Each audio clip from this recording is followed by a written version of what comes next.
Jules Stein sent Lew Wasserman to Hollywood in 1938 because Jules had had such a hard time getting started in Hollywood.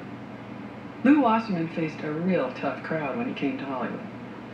He had people like Louis B. Mayer, who at the time was the ruler of Hollywood. Warner Brothers, they were just, Jack Warner was notoriously a screamer. But Lew impressed them with his business skill. In fact, these men learned something from Lew Wasserman in the way Lew conducted himself in a very professional manner and the sorts of deals that he did. In fact, one of them said, "I never, ever meet with Lew before noon because I'm not awake then. He's too quick for me." Jules Stein insisted that all of the agents at MCA wore black suits and white shirts. He wanted them to look like Fleet Street English bankers, and they did. And this is at a time when a lot of agents wore loud ties and checkered suits and funny hats, and that was not at all the look of Lew Wasserman or Jules Stein. Winchester 73 is a great film, but it's also a wonderful business lesson.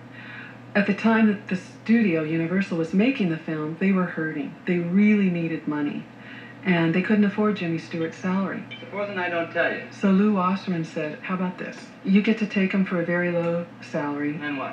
Or minimum salary, and in return he gets 50% of all the receipts at the back end. A key time in this whole era was 1951, when Lew Wasserman and MCA's client Ronald Reagan did a deal. And the deal was this. At the time, Ronald Reagan was head of the Screen Actors Guild, and Review Productions, which was owned by MCA, desperately needed a waiver from SAG. And the waiver was that they wanted to continue representing all the great stars, but also produce television.